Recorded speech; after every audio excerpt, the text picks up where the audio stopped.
নুসরাত হত্যার আরেক আসামি শরীফ গ্রেফতার। কামরুন্নাহার মনি 5 দিনের রিমান্ডে। ফেনীতে পুলিশ সদর দফতরের কর্মকর্তারা আজও মানববন্ধন।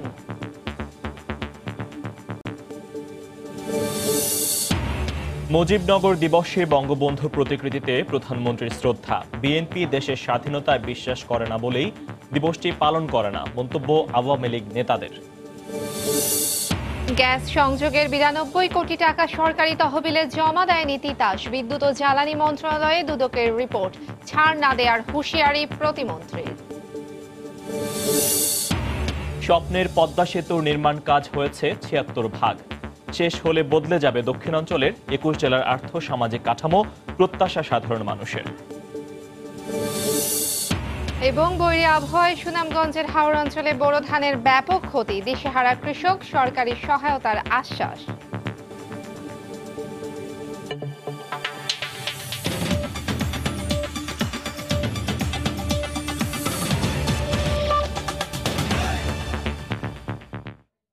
বাংলার সময়ে সঙ্গে আছি আমি ফয়সাল মোর্শেদ এবং আমি তাহিয়া রুবাইয়াত অপলা।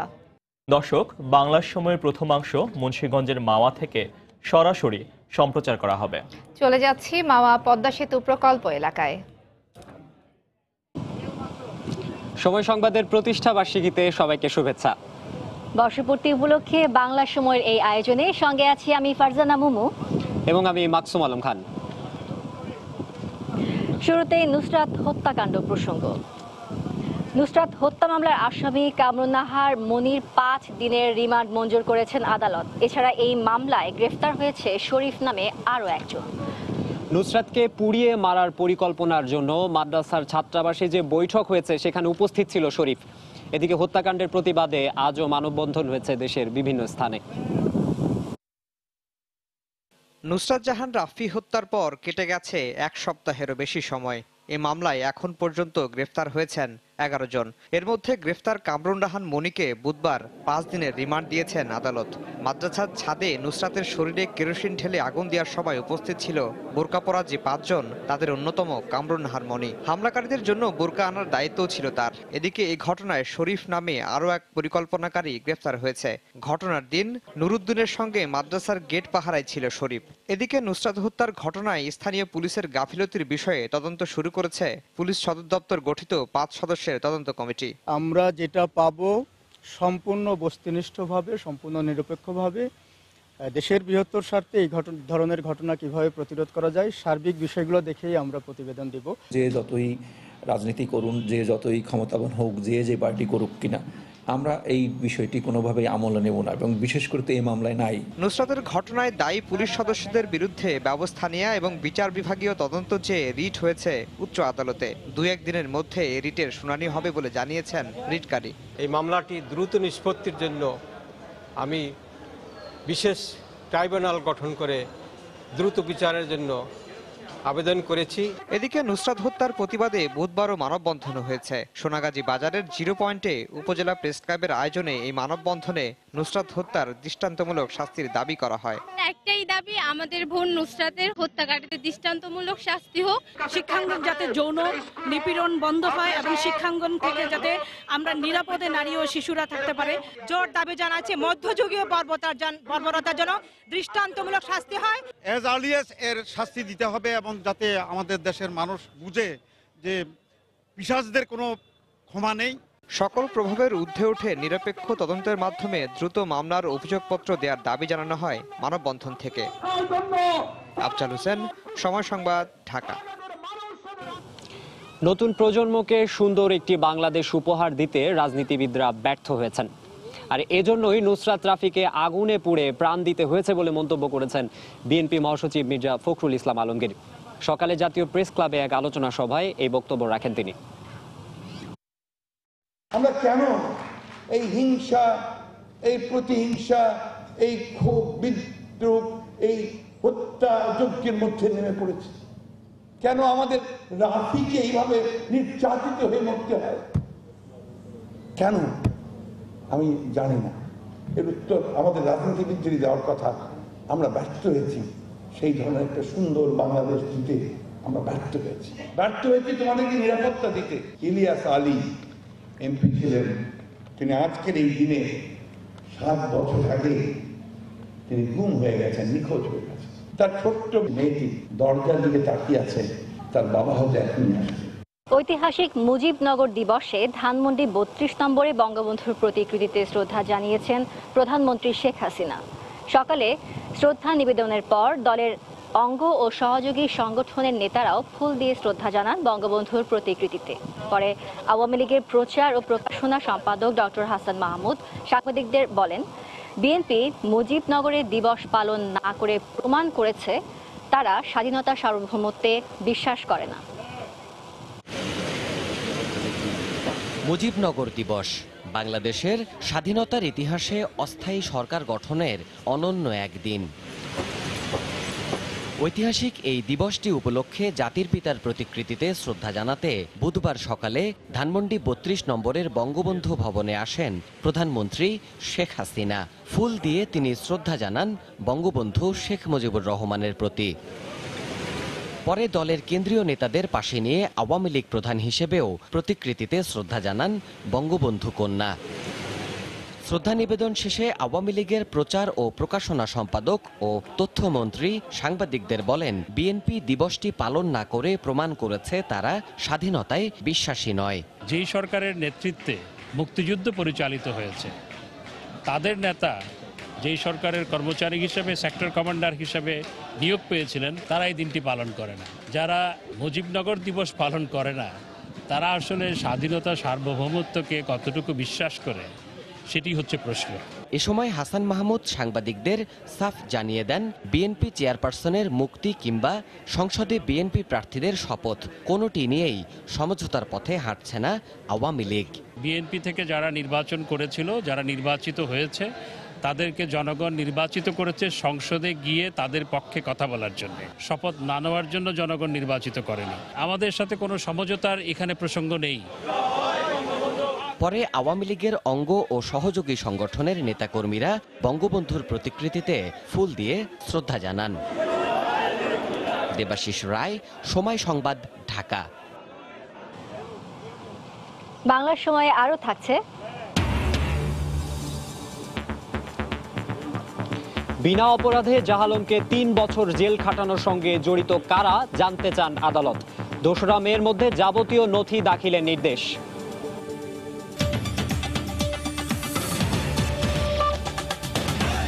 76% কাজ শেষ হয়েছে স্বপ্নের পদ্মা সেতুর।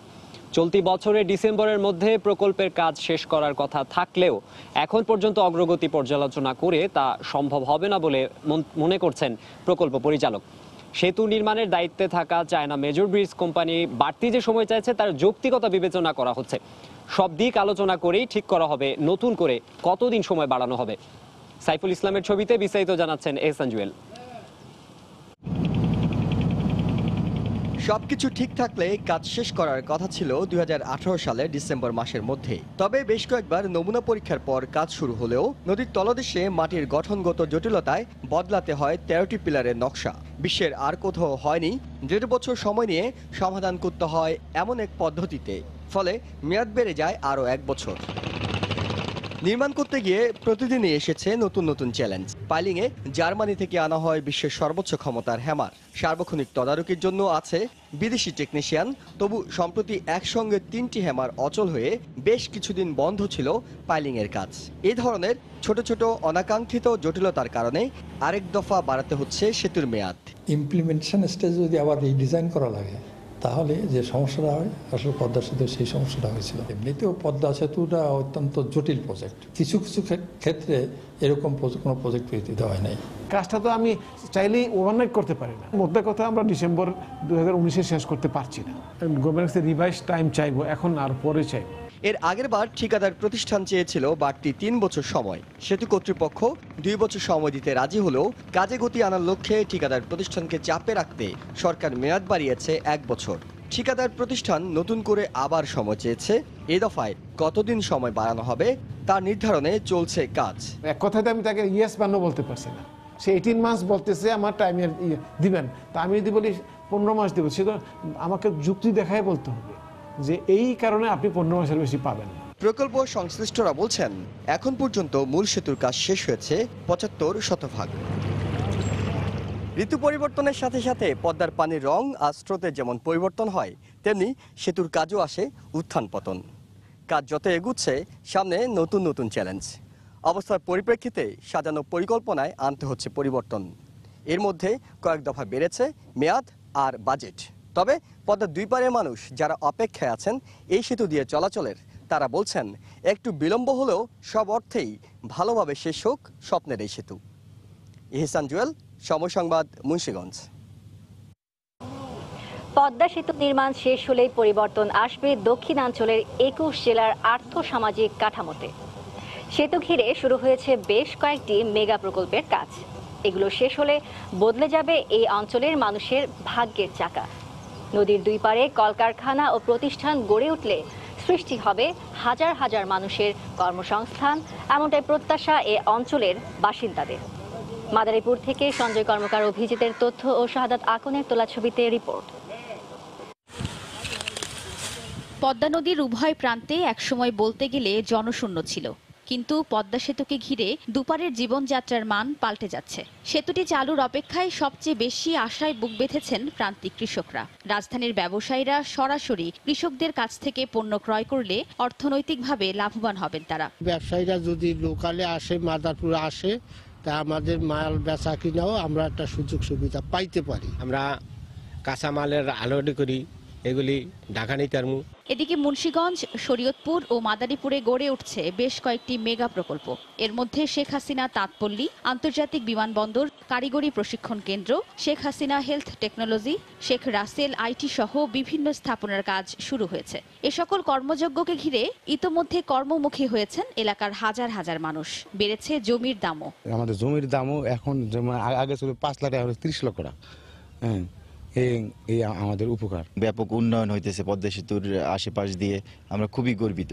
সেতু নির্মাণ শেষ হলে বদলে যাবে দক্ষিণাঞ্চলের 21 জেলার আর্থ-সামাজিক কাঠামো। ব্যবসায়ীরা যেসব পণ্য বাহির থেকে ক্রয় করে আনি, সেই পরিবহন খরচ অনেক কমে যাবে এবং আমরা এই পণ্য মানুষের কাছে স্বল্প মূল্যেও বিক্রয় করতে পারবো।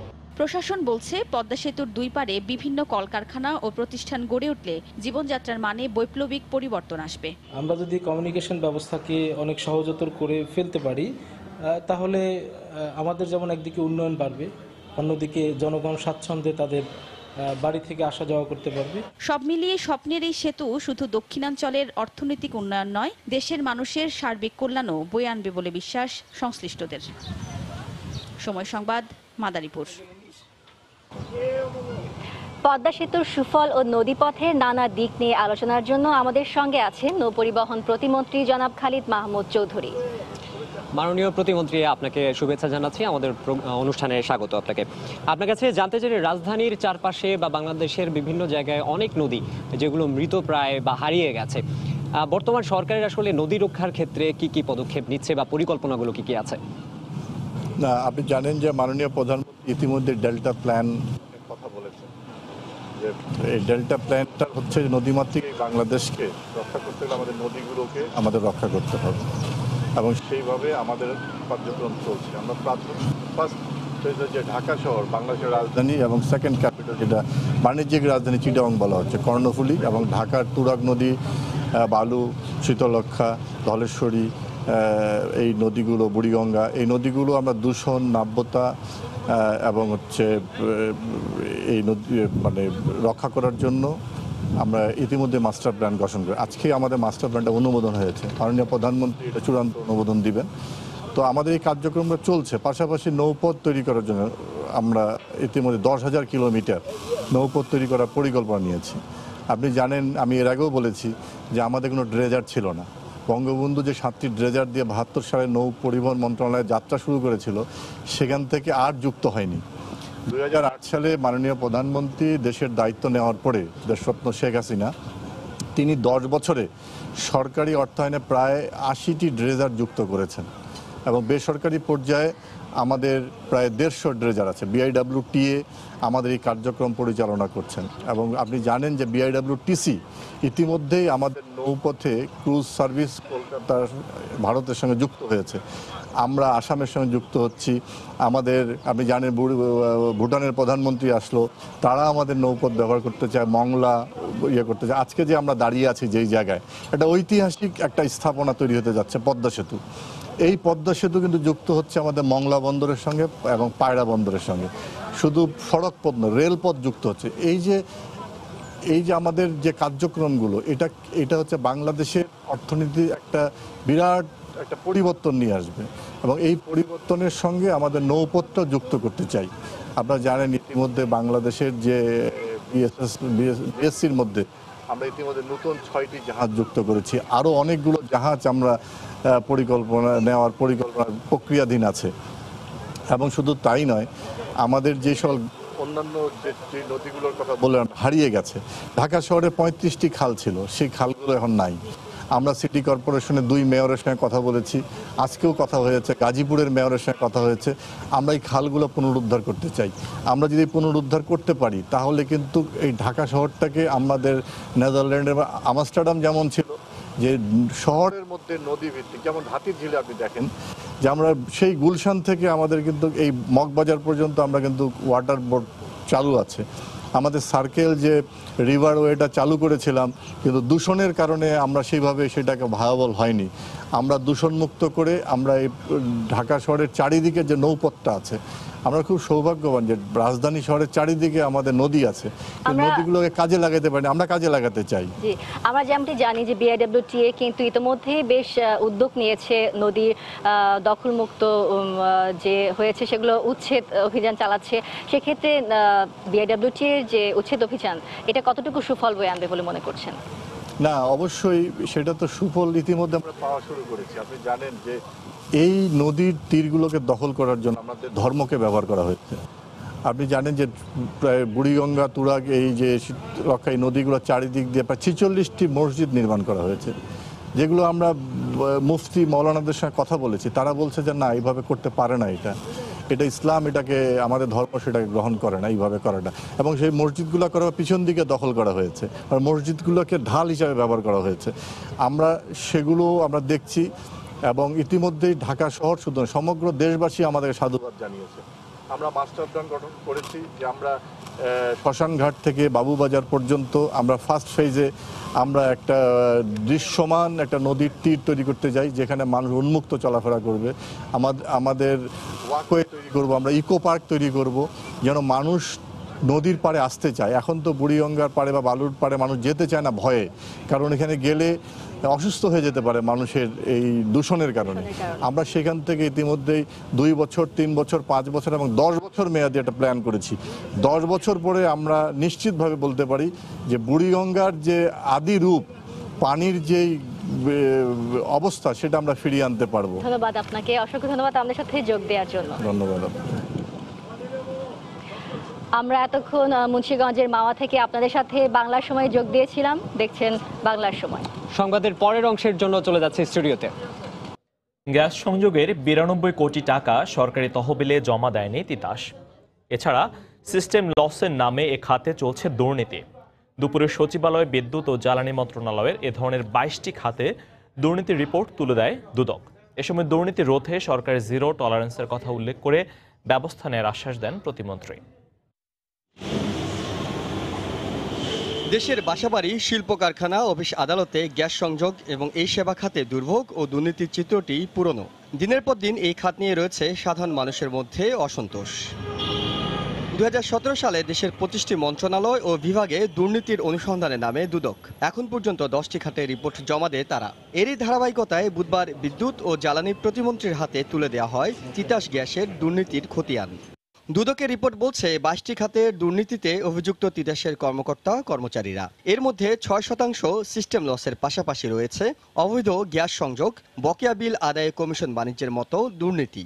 সবচেয়ে বেশি দুর্নীতি প্রবণ এলাকা হিসাবে চিহ্নিত করা হয়েছে ঢাকার আশপাশের জেলার শিল্পাঞ্চলগুলোকে। অসাধু কর্মচারীরা রাতের আধারে মানুষের সাথে যোগসাজশ করে তাদেরকে ওই অবৈধ সংযোগ দেন। এই ক্ষেত্রেও আর্থিক লেনদেনের ঘটনা আছে। এখানে 6% সিস্টেম লস দেখানো হয় তিতাসের, যেটি একটি বিরাট আশঙ্কার কারণ। 1,18,455টি অবৈধ সংযোগ তারা শনাক্ত করেছিল, কিন্তু সেই শনাক্ত করার পর সেটা বিচ্ছিন্ন করার জন্য কার্যকর উদ্যোগ নেয়নি, যাতে প্রায় 92 কোটি টাকার মতো গ্যাসের ক্ষতি হয়েছে বলে আমরা জানতে পেরেছি। দুদকের এই রিপোর্টকে স্বাগত জানিয়ে প্রতিমন্ত্রী বলছেন, শিগগির শুরু হবে দুর্নীতির বিরুদ্ধে অভিযান। বেশ কিছু জায়গা তারা উল্লেখ করেছেন যেগুলো আমরাও মনে করি যে এগুলোকে ইনভেস্টিগেশন করার দরকার, এবং আমরা জানতাম আগের থেকে অনেক কিছুতে আমরা চেষ্টা করছি সেগুলোকে ঠিক করার জন্য, এবং তাদের এই রিপোর্টের ভিত্তিতে আমাদের ব্যাপারে আমরা আরও একটু প্রিকশন নিতে পারবো। শুধু তিতাস নয়, জ্বালানি ও বিদ্যুতের প্রতিটি খাতকেই দুর্নীতিমুক্ত করার অঙ্গীকার করেন প্রতিমন্ত্রী। এহসান জুয়েল, সময় সংবাদ, ঢাকা। বিনা অপরাধে জাহালমকে 3 বছর জেল খাটানোর সঙ্গে কারা জড়িত তা জানতে চান উচ্চ আদালত। আগামী 2রা মে ঘটনায় গঠিত দুদকের তদন্ত কমিটির রিপোর্ট এবং মামলার যাবতীয় নথিপত্র আদালতে দাখিল করতে বলা হয়েছে। আজ জাহালমের ঘটনায় দায়ীদের বিরুদ্ধে ব্যবস্থা নেওয়া এবং ক্ষতিপূরণ বিষয়ে শুনানির দিন ধার্য ছিল। আদালতে উপস্থিত ছিলেন জাহালম, তবে দুদকের আইনজীবী শুনানির জন্য প্রস্তুত না থাকায় এই দিন শুনানি হয়নি। আগামী 2রা মে এই বিষয়ে শুনানির পরবর্তী দিন ধার্য করা হয়েছে।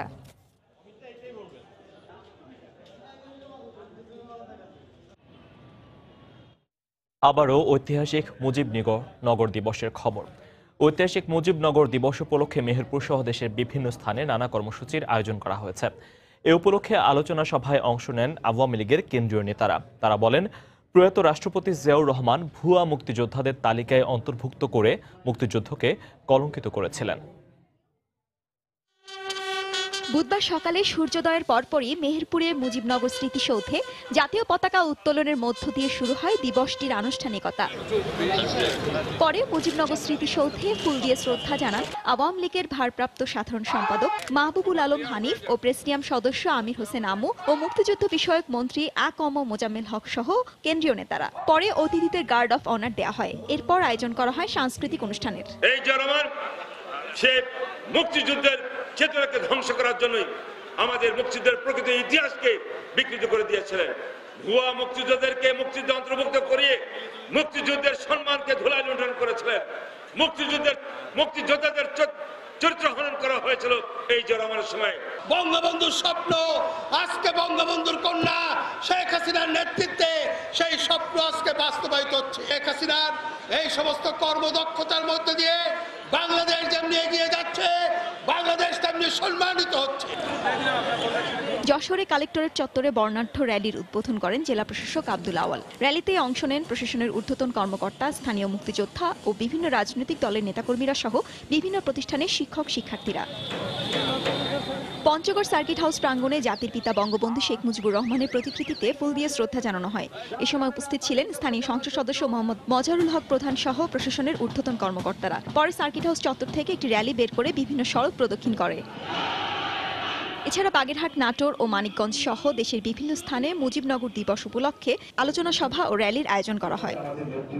ইসমাত জাহান, সময় সংবাদ। বাংলার সময় আরো থাকছে। সাভারে জুতার সূত্র ধরে 6 সিরিয়াল কিলার গ্রেফতার। জড়িত ছিল 5টি হত্যাকাণ্ডে বলছে পুলিশ।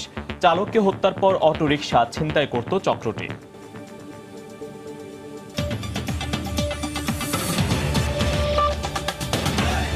কালবৈশাখী ঝড় আর শিলাবৃষ্টিতে সুনামগঞ্জের হাওড় অঞ্চলে বোরো ধানের ব্যাপক হয়েছে। কৃষকদের কষ্টে বোনা ফসল এখন গোখাদ্যে পরিণত হয়েছে। এতে দিশেহারা তারা। এদিকে কৃষকদের ক্ষতিপূরণে সরকারি সাহায্য চাওয়া হয়েছে বলে জানিয়েছে স্থানীয় কৃষি বিভাগ। সুনামগঞ্জ জেলা প্রতিনিধি হিমাদ্রি শেখর ভদ্রের পাঠানো তথ্য ও ছবিতে রিপোর্ট। বোরো মৌসুমে হাওড়ের একমাত্র ফসল ধানের আবাদ করেও কৃষকের মাথায় হাত। কয়েকদিনের কালবৈশাখী ঝড় আর শিলাবৃষ্টিতেই নষ্ট হয়ে গেছে ধান গাছ। দক্ষিণ সুনামগঞ্জের শিমুলবাগ, পাথারিয়া, দরগাপাশা ও পূর্ব বীরগাঁও ইউনিয়নের শতভাগ জমির ধান ঝরে পড়েছে। কোনো জমির ধানে দেখা দিয়েছে চিটারোগ। ঋণের টাকায় ধান বুনে লোকসান গুনতে হচ্ছে কৃষকদের। এ অবস্থায় সরকারি সাহায্য চেয়েছেন তারা। শিলাবৃষ্টিতে সব কিছু উদ্ধার হয়ে রয়ে গেছে। পাচ্ছি সব কিছু করছি। আমার অন্তত 25-26 হাজার টাকা খরচ। আমরা কোনো ভরসাই নাই, আমরা কোনো বাচ্চা কাচ্চারা মারবার কোনো আশাই নাই। কাশি যাওয়ার কোনো সুযোগ নেই, শুধু একমাত্র গরুর ঘাস খাওয়া ছাড়া মানুষের আনার মতো কিছু নেই। এদিকে স্থানীয় কৃষি বিভাগের এই কর্মকর্তা জানান, কৃষকদের ক্ষতির কথা সংশ্লিষ্ট কর্তৃপক্ষকে অবহিত করা হয়েছে। একদিকে যেমন তারা দরিদ্র, পাশাপাশি একটা ফসলের প্রতি তাদের আশা ছিল, কিন্তু সেই ফসলটা ক্ষতিগ্রস্ত হয়ে গেছে। ঊর্ধ্বতন কর্তৃপক্ষকে এই বিষয়ে জানিয়েছি। আমি আশাবাদী মাননীয় প্রধানমন্ত্রী তারাও যেন এই বিষয়ে একটু নজর দেন। কৃষি বিভাগের তথ্য মতে শিমুলবাগে 400 হেক্টর, পাথারিয়ায় 150 হেক্টর, দরগাপাশায় 100 এবং পূর্ব বীরগাঁও ইউনিয়নের 100 হেক্টর জমির ফসল ক্ষতিগ্রস্ত হয়েছে। এতে 4500 মেট্রিক টন ধান নষ্ট হয়েছে। সময় সংবাদ, সুনামগঞ্জ। বরিশালে বাস চাপায় এক স্কুল ছাত্রী নিহত হয়েছে।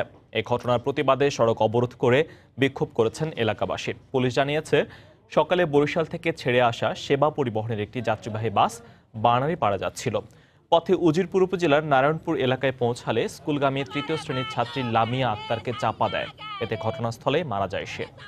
এ ঘটনার প্রতিবাদে গাছের গুঁড়ি ও বৈদ্যুতিক খুঁটি ফেলে সড়ক অবরোধ করেন বিক্ষুব্ধ এলাকাবাসী।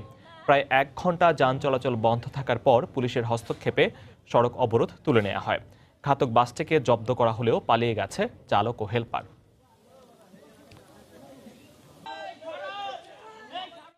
সাভারে হত্যা মামলার আলামত জুতার সূত্র ধরে সিরিয়াল কিলারকে গ্রেফতার করা হয়েছে। মূলত ছিনতাইয়ের জন্যই এই চক্রটি 5টি হত্যাকাণ্ড ঘটিয়েছে। গ্রেফতারের পর 6 জনই প্রাথমিক জিজ্ঞাসাবাদে এই তথ্য স্বীকার করেছে বলে দাবি পুলিশের। দুপুরে সাভার মডেল থানায় আয়োজিত সংবাদ সম্মেলনে তথ্য জানান ঢাকা জেলা পুলিশ সুপার শাহ মিজান শফিউর রহমান। তিনি আরও জানান, 2রা এপ্রিল উপজেলার ভাকুরতায় অটোরিকশা চালক হত্যাকাণ্ডে একজোড়া জুতা আলামত হিসেবে পাওয়া যায়। এই সূত্র ধরেই জুতার মালিককে খুঁজে পায় পুলিশ। এরপর বগুড়া থেকে বকুল, রাজশাহী থেকে তুষার, সিরাজগঞ্জ থেকে শাওন, মানিকগঞ্জ থেকে রতন এবং ধামরাই থেকে মিলনকেও গ্রেফতার করা হয়। গ্রেফতার 6 জনই অটোরিকশা চালক মতিউর ও মইনুল সহ 5টি হত্যাকাণ্ডে জড়িত ছিল বলে জানায় পুলিশ।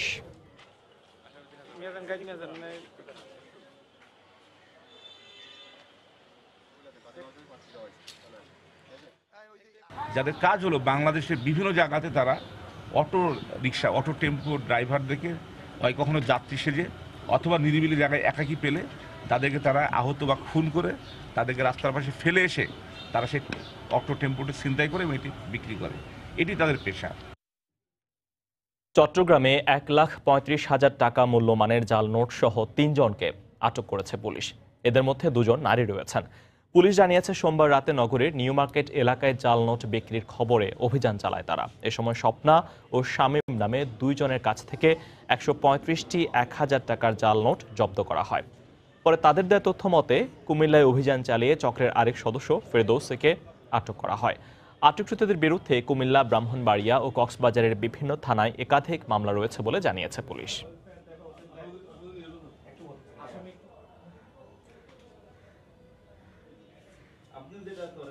নারায়ণগঞ্জ লক্ষা নদীর তীরে 30টি অবৈধ স্থাপনা গুড়িয়ে দিয়েছে বিআইডব্লিউটিএ।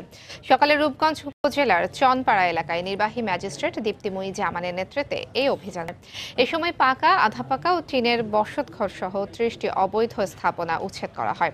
এ সময় উপস্থিত ছিলেন বিআইডব্লিউটিএ নারায়ণগঞ্জ নদী বন্দরের যুগ্ম পরিচালক গুলজার আলী, উপপরিচালক শহীদুল্লাহ সহ অন্য কর্মকর্তারা।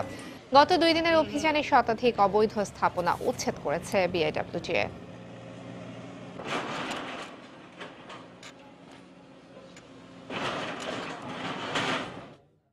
ক্ষুধা ও দারিদ্র্যমুক্ত দেশ গড়তে বিভিন্ন সামাজিক নিরাপত্তা কর্মসূচি বাস্তবায়ন করছে সরকার।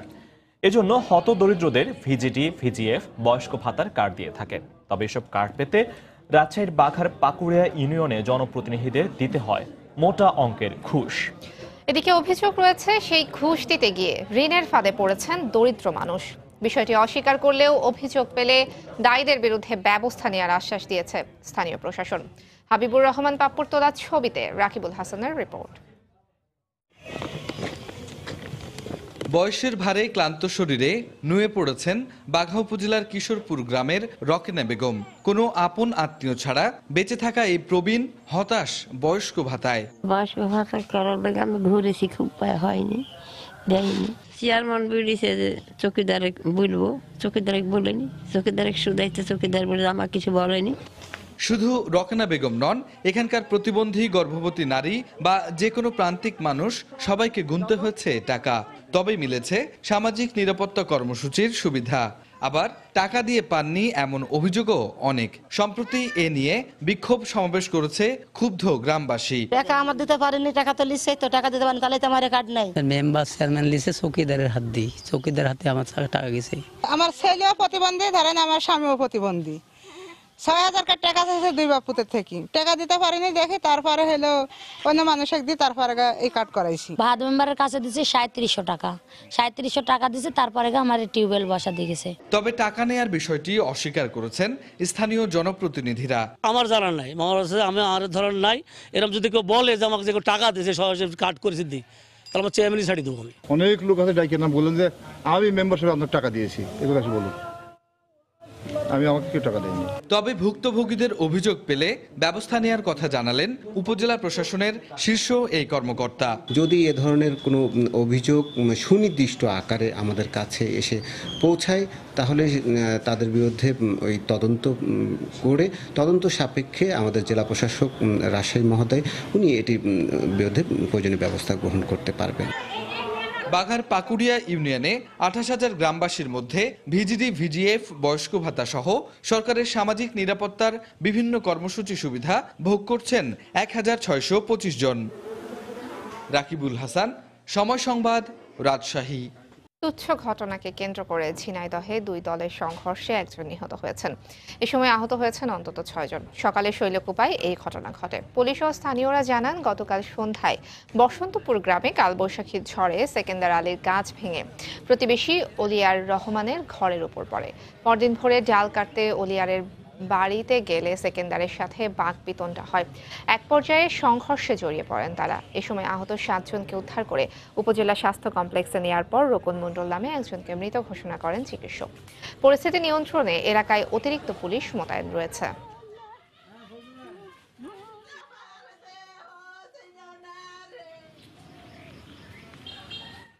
গাছ সাফসুফ করে আনতে যায়, যাওয়ার পরে এই জিনিসটা নিয়ে একটা গ্যামদাম ফেসাতে হয়। হওয়ার পরে এরা একটা গ্যামদাম হতে হতে এর রতনের গায়ে একটা কোপ লেগে রতন মারা যায়। বসন্তপুর মোড়ে গন্ডগোল হচ্ছে। আমি তাৎক্ষণিক ফোর্স নিয়ে ঘটনাস্থলে উপস্থিত হইয়া দেখি যে ওরা মেম্বার স্বাধীন নিজেই ওই অসুস্থ রোগীরা নিয়ে হাসপাতালে চলে যায়। আমরা এসে এখানে মোটামুটি স্বাভাবিক অবস্থায় পাইছি। কিশোরগঞ্জে সাগর হত্যার প্রতিবাদে ও জড়িতদের শাস্তির দাবিতে বিক্ষোভ করেছেন স্বজন ও এলাকাবাসী। দুপুরে শহরের হারুয়া এলাকা থেকে মিছিল নিয়ে আখড়া বাজার, কালীবাড়ি, স্টেডিয়াম বটতলা এলাকা প্রদক্ষিণ করেন তারা। এ সময় বিক্ষোভকারীরা হত্যাকাণ্ডে জড়িতদের দ্রুত গ্রেফতার করে শাস্তির দাবি জানান। গতকাল দুপুরে বৈশাখী মেলাকে কেন্দ্র করে সাগরের সাথে আয়োজকদের কথা কাটাকাটি হয়। এর জের ধরে রাতে বাড়ি ফেরার পথে ৫ গবেষণা ইনস্টিটিউটের সামনে কয়েকজন দুর্বৃত্ত তাকে এলোপাতাড়ি কুপিয়ে পালিয়ে যায়। পরে স্থানীয়রা তাকে উদ্ধার করে প্রথমে সদর হাসপাতালে নিয়ে যায়। অবস্থার অবনতি হওয়ায় তাকে ময়মনসিংহ মেডিকেল নেয়ার পর মৃত ঘোষণা করেন চিকিৎসক। শরীয়তপুরে এক কিশোরীকে অপহরণ চেষ্টার অভিযোগে মসজিদের ইমামকে গ্রেফতার করা হয়েছে। পুলিশ জানায়, দীর্ঘদিন ধরে নড়িয়া উপজেলার চানভবানী এলাকায় ওই কিশোরীকে বিয়ের প্রস্তাব দিয়ে আসছিলেন প্রতিবেশী 2 সন্তানের জনক মসজিদের ইমাম রফিকুল ইসলাম। মঙ্গলবার বিকেলে মেয়েটি নিজ বাড়ি থেকে পাশের এলাকায় নানা বাড়িতে যাচ্ছিল। এ সময় মসজিদের ইমাম রফিকুল ইসলাম তাকে নানা বাড়িতে পৌঁছে দেওয়ার কথা বলে বাইসাইকেলে করে অপহরণের চেষ্টা চালায়। স্থানীয়রা বিষয়টি জানতে পেরে রফিকুলকে আটক করে পুলিশে সোপর্দ করে। এ ঘটনায় কিশোরী বাদী হয়ে রফিকুলকে আসামি করে নড়িয়া থানায় একটি অপহরণ মামলা করে।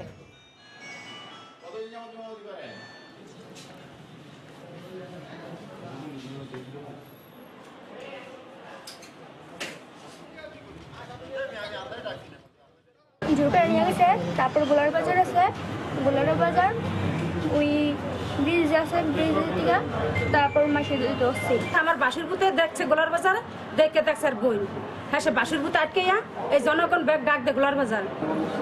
আমি এটা বিশ্বাসে আমি মামলা করছি। অপহরণ করিয়া নিয়ে আসে এবং গোলার বাজার নামক স্থানে স্থানীয় জনগণ টের পাইয়া রফিকুল ইসলামকে আটক করে আমাদেরকে পুলিশে সোপর্দ করে। আমরা রফিকুল ইসলামকে যথাযথ নিয়মে কোর্টে প্রেরণ করেছি এবং এটা নিয়মিত মামলা হয়েছে, এভাবে তদন্ত চলছে। যশোরে 9 বছরের এক শিশুকে যৌন নিপীড়নের মামলায় পুরোহিতকে গ্রেফতার করেছে পুলিশ। গতকাল রাতে শহরতলি থেকে তাকে গ্রেফতার করা হয়। এর আগে শহরের কোতোয়ালি থানায় পুরোহিত প্রকাশের ব্যানার্জির বিরুদ্ধে মামলা করেন নির্যাতিতার মা। পরে তাকে অভিযান চালিয়ে গ্রেফতার করা হয়। পুলিশ জানায়, 14 এপ্রিল দুপুরে শিশুটিকে চকলেট দেওয়ার প্রলোভন দেখিয়ে মন্দিরের পাশে একটি কক্ষে নিয়ে যায় প্রকাশ। এ সময় ধর্ষণের চেষ্টা করলে শিশুটির চিৎকার শুনে স্থানীয়রা ছুটে এসে তাকে উদ্ধার করে।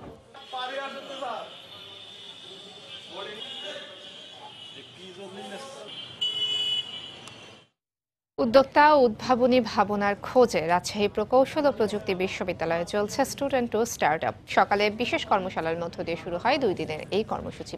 এতে বিশ্ববিদ্যালয়ের ছাত্র কল্যাণ পরিষদের পরিচালক অধ্যাপক ডক্টর রবিউল আওয়াল, আইডিয়া প্রকল্পের কর্মকর্তা মমিনুল ইসলাম, স্টুডেন্ট টু স্টার্টআপের সহকারী সমন্বয়ক মোহাম্মদ জেকরি ও SM আমানুর রহমান উপস্থিত ছিলেন। কর্মশালায় শিক্ষার্থীদের মাঝে স্টার্টআপ প্রতিযোগিতা নিয়ে বিভিন্ন তথ্য তুলে ধরেন বক্তারা। বৃহস্পতিবার পিচিং রাউন্ডে বাছাই করা হবে 3টি উদ্যোক্তা দল। আইসিটি বিভাগ, CRI ও ইয়াং বাংলার আয়োজনে দেশের 40টি বিশ্ববিদ্যালয়ে চলছে স্টুডেন্ট টু স্টার্টআপ। সেরা উদ্ভাবনী ভাবনা পেতে পারে কোটি টাকার বিনিয়োগ সহায়তা।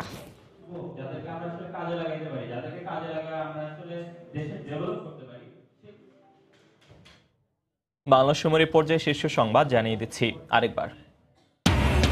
নুসরাত হত্যার আরেক আসামি শরীফ গ্রেফতার, কামরুন নাহার মনি 5 দিনের রিমান্ডে। ফেনীতে পুলিশ সদর দফতরের কর্মকর্তারা আজও মানববন্ধন। মুজিবনগর দিবসে বঙ্গবন্ধুর প্রতিকৃতিতে প্রধানমন্ত্রীর শ্রদ্ধা। বিএনপি দেশের স্বাধীনতায় বিশ্বাস করে না বলে দিবসটি পালন করে না, মন্তব্য আওয়ামী লীগ নেতাদের। গ্যাস সংযোগের 92 কোটি টাকা সরকারি তহবিলে জমা দেয়নি তিতাস। বিদ্যুৎ ও জ্বালানি মন্ত্রণালয়ে দুদকের রিপোর্ট। ছাড় না দেওয়ার হুঁশিয়ারি প্রতিমন্ত্রীর। স্বপ্নের পদ্মা সেতু নির্মাণ কাজ শেষ হয়েছে 76 ভাগ। শেষ হলে বদলে যাবে দক্ষিণাঞ্চলের 21 জেলার আর্থ-সামাজিক কাঠামো, প্রত্যাশা সাধারণ মানুষের। এবং বৈরী আবহাওয়ায় সুনামগঞ্জের হাওড়াঞ্চলে বোরো ধানের ব্যাপক ক্ষতি, দিশেহারা কৃষক, সরকারি সহায়তার আশ্বাস। এই ছিল বাংলার সময়। যে কোনো খবর পেতে ভিজিট করুন সময়নিউজ.tv। আপনার মোবাইলে সময় সংবাদ দেখতে ও সকল খবর পেতে ডাউনলোড করুন সময় অ্যাপ। সঙ্গে থাকুন সময়ের।